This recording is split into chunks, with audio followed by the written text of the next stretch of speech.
கிறிஸ்துக்குள் அன்பான தேவ பிள்ளைகள் ஒவ்வொருவரையும் விடுதலை நாயகராக இருக்கிற இயேசு கிறிஸ்துவின் இனி என்ப நாமத்தில் உங்களை வாழ்த்தி வரவேற்கிறோம்.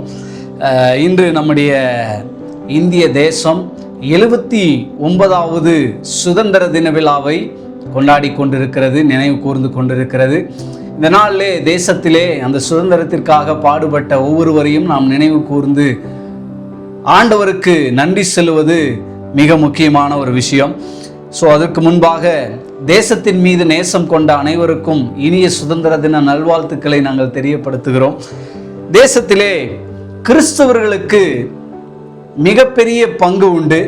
தேசத்தின் நலனுக்காக பாடுபடுவதிலே, தேசத்தின் நன்மைக்காக உழைப்பதிலே, சட்ட திட்டங்களை கைக்கொள்வதிலே, தேசத்தின் ஒழுங்குகளை கடைபிடிப்பதிலே, தேசத்திற்காக உழைக்க, தேசத்தை கனம் பண்ண, தேசத்தின் மீது அநேக பற்றுள்ள ஒரு நபர்களாக தேசத்தின் தரித்திரங்கள், தேசத்தின் சூழ்நிலைகள், தேசத்தின் வறுமைகள், தேசத்தின் தீவிரவாதங்கள் எல்லாவற்றுக்காகவும், தலைவர்கள் உட்பட எல்லாருக்காகவும், தேசத்தில் நடக்கிற ஒவ்வொரு நிகழ்வுக்காகவும் ஜெபிக்கிறவர்கள் கிறிஸ்தவர்கள் என்பதிலே எந்த ஒரு சந்தேகமும் இல்லை. நம்முடைய கிறிஸ்துவ பிள்ளைகள் தான் தேசத்தில் நடக்கிற ஒவ்வொரு காரியத்திற்காகவும் உபவாசத்தோட ஜபத்தோட அவர்கள் செயல்படுகிறார்கள். எனவே நல்ல கவனிங்க, கிறிஸ்தவர்களாகிய நாம் இந்த தேசத்திலே சுதந்திரத்தை பெற்றிருக்கிறோம். இது ஒரு சரீர சுதந்திரம் அப்படின்னு எடுத்துக்கொண்டாலும் ஆவிக்குரிய சுதந்திரத்தையும் விடுதலையும் நாம் பெற்றிருக்கிறோம் என்பதிலே நாம் மறந்து போக வேண்டாம். உண்மையாகவே நாம் பார்க்கும்போது தேசம் இன்னும் சுதந்திரம் அடையவில்லை. அதாவது தேசத்தில் நடக்கிற நிறைய காரியங்களை பார்க்கும்போது வெளிநாட்டுக்காரர்கிட்ட இருந்து தப்பிச்சு உள்நாட்டுக்காரர்கிட்ட மாட்டிக்கிட்ட ஒரு சூழ்நிலை தான் இன்னைக்கு நம்ம வாழ்ந்து கொண்டிருக்கிறோம். நல்லா கவனிங்க, இன்னைக்கு அநேக நேரத்திலே நம்முடைய தேசத்திலே பார்க்கும்போது சுதந்திரம் இல்லாத ஒரு சூழ்நிலையில் தான் நாம் வாழ்ந்து கொண்டிருக்கிறோம். பாருங்க, உண்மையான சுதந்திரம் எப்போது நம்முடைய வாழ்க்கையில இருக்கும் அப்படின்னு சொன்னா, என்றைக்கு ஒரு மனிதன் ஜாதி, மதம், மொழி, இனம் இவை எல்லாவற்றையும் கலைத்து விட்டு வேற்றுமை இல்லாமல் வாழ்கிறானோ அப்பொழுதுதான் உண்மையான சுதந்திரத்தை அவன் அனுபவிக்க முடியும். என்றைக்கு ஒரு மனிதன் இழந்து போன உரிமையை பெற்றுக்கொள்கிறானோ, மறுபடியும் பெற்றுக்கொள்கிறானோ, மீண்டும் பெற்றுக்கொள்கிறானோ அப்பொழுதுதான் தேசம் உண்மையான சுதந்திரத்தை பெற்றுக்கொள்ள முடியும். அப்படி என்றால் பேச்சுரிமை, எழுத்துரிமை, தொழுகை உரிமை, ஓட்டுரிமை, இப்படி என்று பல உரிமைகள் இருக்கிறது. அந்த உரிமை எல்லாம் எப்பொழுது நாம் அனுபவிக்கிறோமோ அதுதான் உண்மையான சுதந்திரம். ஒரு மனிதன் சுயநலத்தில் இருந்து விடுதலையாக்கப்பட்டு அவன் எப்பொழுது, அதாவது சக மனிதனிடத்தில் அன்பு கூறுகிறானோ அப்பொழுதுதான் உண்மையான சுதந்திரத்தை நம்முடைய தேசம் அடையும் என்பதில் எந்த சந்தேகமும் இல்லை.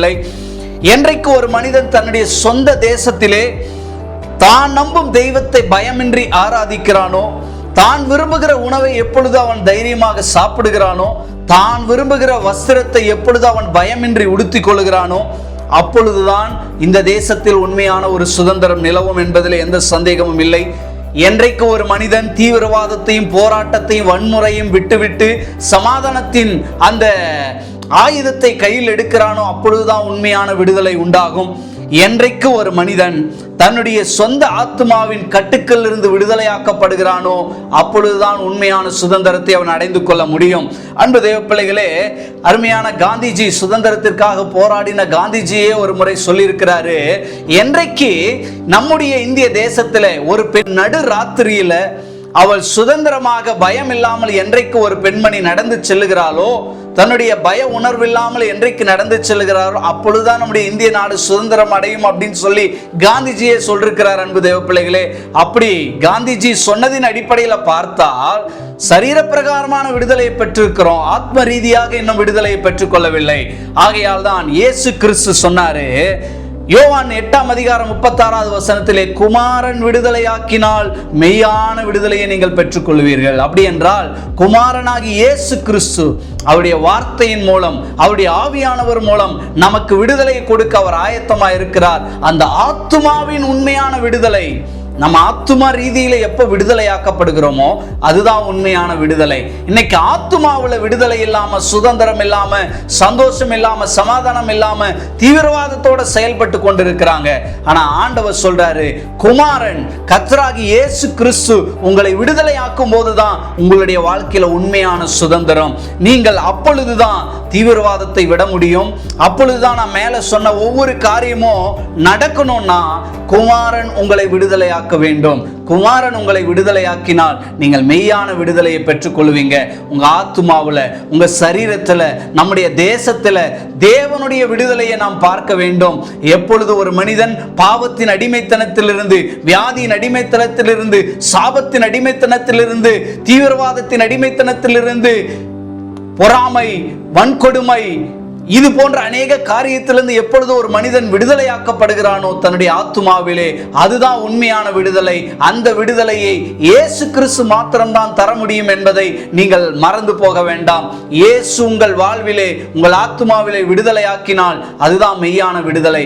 ஆகையாலே நம்முடைய தேசம் ஒரு உண்மையான விடுதலையை காணவும், உண்மையான விடுதலையை அறிந்து கொள்ளவும், உண்மையான இரட்சகரை, உண்மையான சுதந்திரத்தை பற்றி பிடித்துக் கொள்ளவும் ஆண்டவரே எங்கள் தேசத்திற்கு உதவி செய்யும் சொல்லி ஆண்டவருடைய கரங்களை ஒப்பு கொடுத்து ஜெபிப்போம். அன்பின் பரலோக பிதாவே, இந்த காலை வேளையிலே ஆண்டவரே எங்களுடைய தேசம் 79வது சுதந்திரத்தை ஆண்டவரே அடைந்திருக்கிறது. ஆண்டவரே இந்த நாளிலே எங்களுடைய இந்திய தேசம் முழுவதும் பல இடங்களிலே ஆண்டவரே இந்த சுதந்திர தின விழாவை கொண்டாடி கொண்டு, நினைவு கூறிக்கொண்டு, எங்களுடைய ஆண்டவரே முற்பிதாக்கள், தேச பிதாக்கள் ஆண்டவரே செய்த தியாகத்தை நாங்கள் நினைவு கூறுகிறோம். எல்லாவற்றுக்கும் மேலாக சுதந்திர தின விழாவில் ஆண்டவரே சுதந்திரத்திற்காக போராடின எங்களுடைய கிறிஸ்துவ பிள்ளைகள், ஆண்டவரே தேசத்தின் மகான்மாக்கள் ஒவ்வொருவரையும் நாங்கள் நினைவு கூறுகிறோம். ஆண்டவரே எங்களுடைய தேசம் வன்முறையில் இருந்து, பாவத்தில் இருந்து, சாபத்தில் இருந்து, அக்கிரமத்தில் இருந்து, மூட நம்பிக்கையில் இருந்து ஒரு பெரிய விடுதலையை பெற்று